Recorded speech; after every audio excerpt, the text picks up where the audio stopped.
Good day, this is the website of our group. It is called What's Next. It is a quiz-based website and our mission is to bridge the gap in electrical engineering education by providing a centralized, interactive, and up-to-date online platform. We are dedicated to enhance the knowledge and skills of electrical engineering students, graduates, and professionals by offering a wide range of quality resources, interactive quizzes, and a supportive community. Our goal is to empower our users to excel in their academic and professional endeavors, stay ahead of industry trends, and foster a collaborative environment for continuous learning and growth. Okay, for Chapter 1, Product and Services. 1.1, Problem Worth Solving. Electrical engineering students and professionals face challenges in accessing high-quality, organized resources to refresh their knowledge and prepare for exams or professional tasks. 1.2, Our Solution. What's Next? The website offers a centralized online platform providing interactive quizzes. This ensures users have access to up-to-date and interactive resources tailored to their needs. 1.3, Validation of Problem and Solution. Surveys and interviews with students and professionals indicate a strong demand for a specialized platform. Beta tests of our prototype show high engagement and positive feedback with validating our approach. 1.4, Product Overview. Our platform includes interactive quizzes. So there is topic specific quizzes with instant feedback. And then the community forum, a space for users to connect, share knowledge, and solve problems together. 1.5, Competition.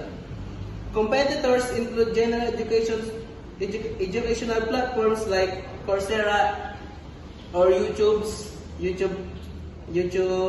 and online forums. 1.6, Roadmaps or our future plans. Current steps: website prototype developed, initial content created.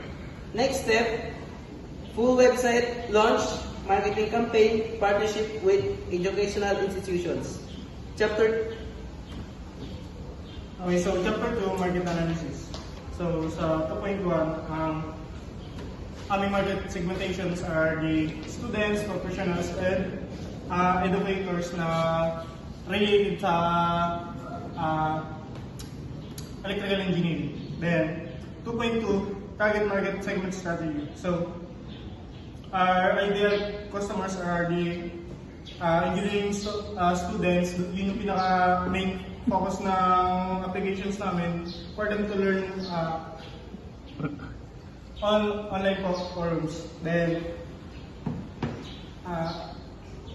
sa market trends naman, 2.2, the e-learning is projected to grow significantly with a notable increase in demand for specialized educational platforms. Then, sa 2.3 naman, key customers namin yun yung sinabi namin, the engineering students, then professionals na nag-i-study pa rin ng EE, and the educators.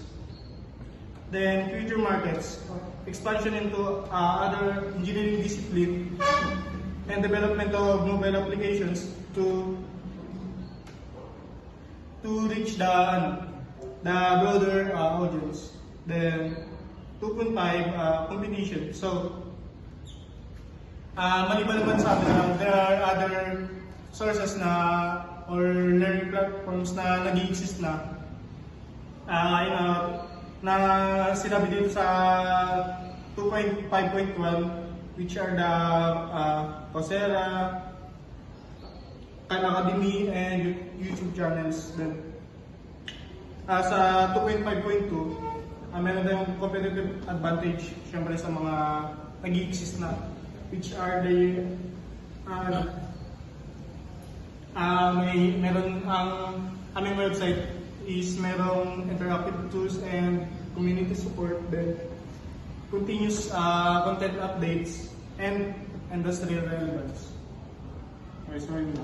So for the chapter 3 naman, una 3.1 marketing plan. Meron tayong channels and goals. Sa channels, meron tayong social media advertising, search engine optimization, partnership with universities and professional organizations. For the goals, increase website traffic and establish brand presence. For the 3.2, sales plan. Estimated namin na subscribers is 1,000 for the first year, then mag-up to ng 10,000 subscribers for the third year ng aming website. Sa pricing strategy naman, ang aming pricing strategy is through advertisement lamang. So 3.3, location and facilities. Dahil kami ay website, ang location namin is online platforms only. Wala pa kaming physical location requirement. Tapos, 3.4, technology. Utilizing advanced web development technologies to create an interactive and user-friendly platform. 3.5, equipment and tools. Dito naman po, meron tayo high-quality video production equipment, web development tools, analytic software. Sa cost naman ito, estimate initial cost of 5,000 pesos for technology and equipment. Chapter 4, organization and management. 4.1, organizational structure. Meron po tayo ditong roles. Meron tayong CEO, CTO, content creators, marketing team, and customer support. So, the flow of information. Clear communication channels between departments to ensure smooth operation. So, 4.2 naman, management team. Una, CEO. Siya yung may-ari ng website o oversees overall strategies and operation. Sa CTO naman, siya yung manage technical development and maintenance. Sa content creators, develop educational materials and resources. 4.3, management team gaps. Current seeking experience in digital marketing and user experience design. 4.4, personal plan. Initial team, 5 members including the founders and the key hires. Expansion, pwede tayong dumagdag ng mga empleyado, plan to hire additional content creators and support staff as a business grows. 4.5, company history and ownership. Founded by the team of electrical engineering students and educators with a passion for teaching and technology. 4.6, milestone. Una, website launch, initial market campaign. Pangalawa, reach 5,000 subscribers, establish partnership with educational institution. Pangatlo, launch mobile app, expand content libraries. Pangapat, last, achieve 1,000 subscriber, evaluate and iterate based on user feedback. Last, 4.7, user engagement. Time spent on site, quizzes, completion rates, subscriber growth. Monthly and yearly subscriber numbers. Last one is revenue, subscription and advertising income. So next for chapter 5, the financial projections and metrics. So since our website is currently on beta testing, there aren't subscription-based product yet, but we are generating an advertisement. So for the first year, our expected revenue in sales is 50,000 pesos.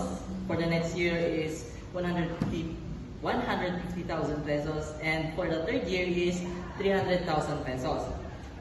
And for our expenses is on the development cost of the code, which costs 50,000 pesos.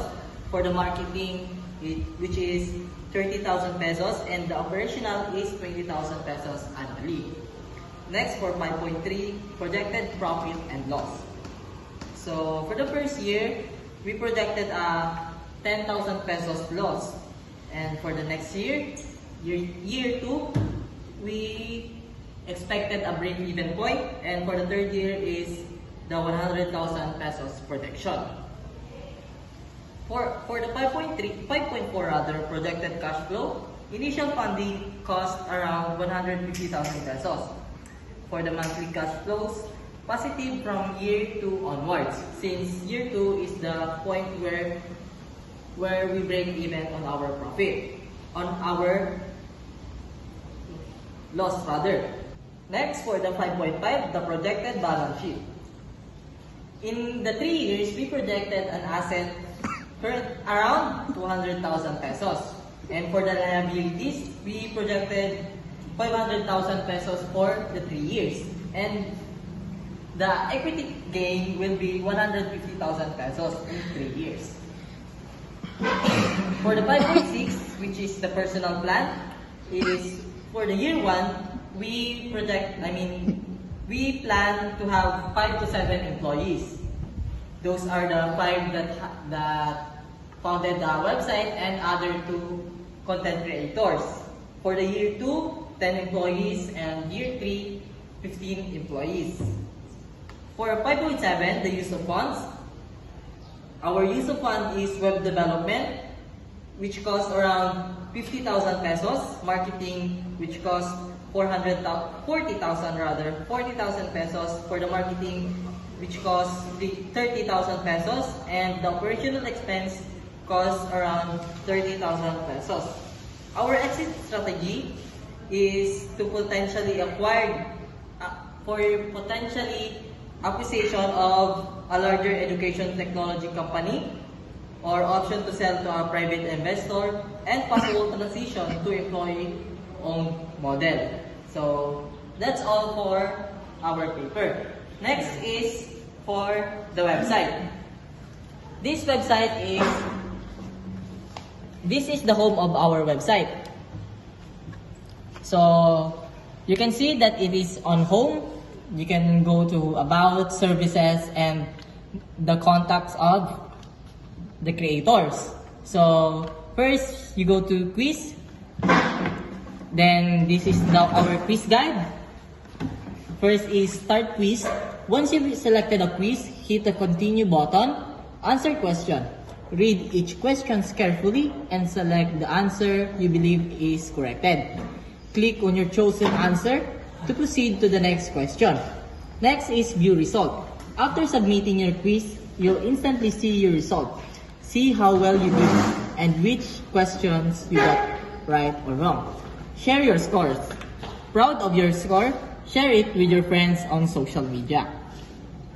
So this is the first one. What is Ohm's law? We all know that Ohm's law is VIR.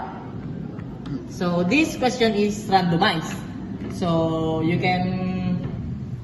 might get a random question, but for now this is the question that is given to us. So which law states that the induced EMF in a circuit is equal to the rate of change of magnetic flux through the circuit? It is Faraday's law of electromagnetic induction. What is the efficiency of a transformer defined as? So we all know that the efficiency is defined as the ratio of output power to the input power. Next is number 4, which material is typically used for the filament in incandescent light bulbs? This one is tungsten. Which type of motor commonly used in household appliances? We all know that this is an induction motor. So for the first 5, it is mainly an objective type questions, and for the remaining 5 is solving type. So what is the total resistance in circuit with 3 resistors connected in series with values R1 is equal to 10 ohms, R2 is equal to 20 ohms, and R3 equal to 30 ohms. So we add all that, we'll get 60 ohms. Calculate the power dissipated by a resistor with a resistance of 50 ohms when a current of 2 ampere flows through it. So the formula here will be P is equal to I squared R. So I squared is equal to 2. 2 raised to 2 is 4. 4 times 50 is 200. If a resistor has a voltage drop of 12 volts across it and a current of 3 amperes flowing through it, what is the resistance? So we all know the formula is VIR. We algebrate it and we get the answer of 4 ohms. What is the current flowing through a 24 ohms resistor connected to a 12 volt battery? 12 over 24 is equal to 0.5 ampere. And a circuit has a 10 battery and a 5 ohm resistor. What is the current flowing through a circuit? The answer is 2. So as you can see, I get a score of 10 ohms because I created the website and I know all the answers. Okay, you can go to try again if you want to take the exam again, or you can go to home, which is the website's home. So that's all. Thank you, ma'am.